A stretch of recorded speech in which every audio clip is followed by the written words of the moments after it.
में हम लोग देखेंगे कि एकोमोडेटिव स्पाज्म जो फाइंड आउट करने के लिए जो हम लोग जितने सारा टेक्निक किए, सडन अनफॉगिंग, साइक्लोडेमिया, बेस प्रिज्मिन, आज देखेंगे हम लोग Boris delay spherical and point. तो देखते हैं कि Boris delay spherical and point में हम लोग को क्या प्रोसीजर करना होता है। बेसिकली बहुत ही ईजी है। Boris delay spherical and point, इसमें होता क्या है कि बेसिकली पेशेंट जो डिस्टेंस करेक्शन आया है, क्योंकि एकोमोडेटिव स्पाज्म फाइंड आउट हम लोग कर रहे हैं, मतलब पहले से एकोमोडेटिव स्पाज्म सस्पेक्टेड है, तो जो डिस्टेंस का विजन पेशेंट का वो जो फाइंड आउट हुआ है वो विजन पहले से पेशेंट पहना रहेगा। ट्रायल फ्रेम एक्चुअली फोरोप्टर पर भी कर सकते हो, बट रिलायबल रिस्पॉन्स कहीं ना कहीं trial frame and trial lens में ही आ रहा होता है। तो ट्रायल फ्रेम पे वो पुट कर दो वैल्यू जो डिस्टेंस करेक्शन है। उसके बाद क्या करो कि नियर पे जो 40 सेंटीमीटर पे एनआरए निकालो, निगेटिव रिलेटिव एकोमोडेशन। अब निगेटिव रिलेटिव एकोमोडेशन कैसे निकालते हैं? निगेटिव रिलेटिव एकोमोडेशन हम लोग प्लस पावर, क्या प्लस स्फेरिकल पावर बाइनोकुलरली पुट करेंगे, राइट। पुट करने से कब तक करेंगे? जब तक कि ये टारगेट जो 40 सेंटीमीटर में रखा हुआ है ना, ये ब्लड ना हो जाए, राइट। अब नॉर्मली हम लोग को पता है कि 40 सेंटीमीटर को ब्लड करने के लिए कितना पावर चाहिए? प्लस 2.50 डी स्फेरिकल सफिशियंट है ब्लड करने के लिए।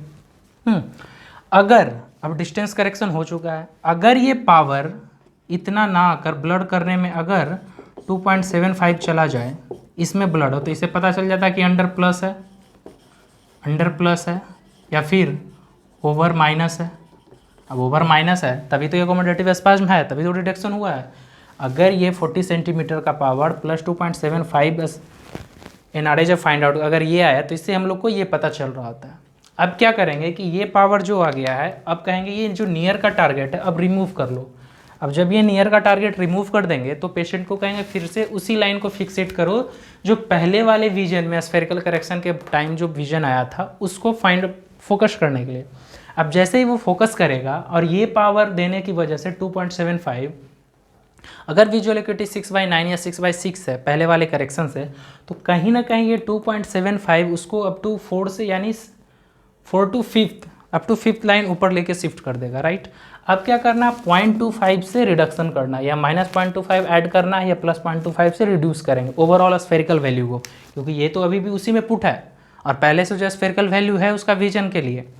तो ये सब सारे वैल्यू ऐड करके मतलब वो स्फेरिकल ऐड हो जाएगा, तो वो 0.25 से रिड्यूस करेंगे हर एक स्टेप में, और पेशेंट को कहेंगे वही लाइन को फिक्सेट करो जो पहले वाले में इसका विजन था।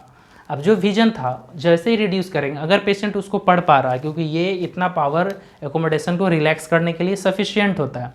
अब बहुत सारे क्लिनिशियन क्या कर रहे होंगे, साइक्लोडेमा का जो प्रिंसिपल है +0.25 सब्जेक्टिव जो पहले ही पुट कर दो, या फिर सडन अनफॉगिंग में +2 डायप्टर जो रख रहे थे वो टेक्निक भी इसमें यूज करते, वो भी सेम ही है।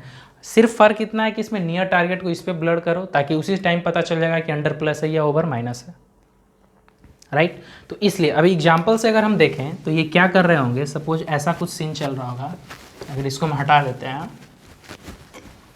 अगर ऐसा देखें कि सपोज पेशेंट का करेक्शन है +1 -0.5 के साथ 180, विजुअल एक्यूटी 6/9, राइट। इसमें भी सेम +1 के साथ -0.5 180, विजुअल एक्यूटी 6/9, राइट। ये दो सीन है। ये पेशेंट देख रहा है एकोमोडेटिव स्पाज्म सस्पेक्टेड है, एकोमोडेटिव स्पाज्म सस्पेक्टेड है, तभी तो ये हम लोग कर रहे हैं फाइंड आउट करने के लिए। तो कितना, इसमें क्या करना, आप पेशेंट को शिफ्ट कर देना है 40 सेंटीमीटर पे, इसमें पेशेंट को शिफ्ट कर देना, ये बाइनोकुलरली एक्चुअली कर रहे होंगे, तो 40 सेंटीमीटर पे फिक्स टारगेट देंगे। अब इसको क्या करेंगे, उस टारगेट का निगेटिव रिलेटिव एकोमोडेशन दोनों का फाइंड आउट करेंगे। मतलब कैसे, अभी अगर इसको हम चेंज करके लिखें ताकि नोटिफाई हो सके इजी से, 40 सेंटीमीटर एनआरए मतलब प्लस पावर रखेंगे, कब तक, जब तक कि ये जो 40 सेंटीमीटर का चार्ट है ये ब्लर ना हो जाए। यहाँ पे भी प्लस पावर रखेंगे बाइनोकुलरली ताकि ये ब्लड ना हो जाए। अब जब ये ब्लड हो जाएगा, अब ये टोटली मानो ब्लड हो गया, अब इस वैल्यू से क्या करेंगे, पेशेंट को बोलेंगे डिस्टेंस फिक्सेशन के लिए, पेशेंट को बोलेंगे डिस्टेंस फिक्सेशन के लिए। अब पेशेंट डिस्टेंस फिक्सेट करेगा, 6/9 लाइन को ही फिक्सेट करेगा। अब ये अगर सपोज ये वैल्यू +2.75 पर जाके ब्लड हो रहा है तो ये सस्पेक्टेड क्या है, ओवर माइनस और अंडर प्लस, दोनों में सेम। अगर ये इतना पे, क्योंकि बाइनोकुलरली देख रहा है ना पेशेंट, तो ये भी सेम है, ओवर माइनस अंडर प्लस, ये सस्पेक्टेड हुआ। नॉर्मली 40 सेंटीमीटर को ब्लड करने के लिए कितना पावर चाहिए, नॉर्मली 2.5 प्लस सफिशियंट होता है। अगर ये पावर सही होता तो ये नहीं है, इसीलिए तो ये कर रहा है। अब जब इस पावर को पेशेंट क्या करेंगे, अब हम ये टोटल पावर से अनफॉक कर रहे हैं। अब अनफॉक क्यों करेंगे कि ये 2.75 और ये 1, टोटल पावर कितना हो गया 3.75 माइनस 0.5 180। विजुअल एकेटी अब 6/9 नहीं रहा, अब ये चला गया 36 के आसपास। इसमें भी सेम 3.75 माइनस 0.5 180, अब ये 6/9, अब विजन हो गया 36। अब इस वैल्यू से अनफॉगिंग करना है 0.25 से, हर एक स्टेप से आएंगे, राइट, नीचे आएंगे। अब इसमें दो बातें हैं, ना तो आप -0.25 ऐड करो या +0.25 का रिडक्शन करो, कहे तो एक ही चीज़ रहे हैं, बस दो तरीका से कर रहे हैं।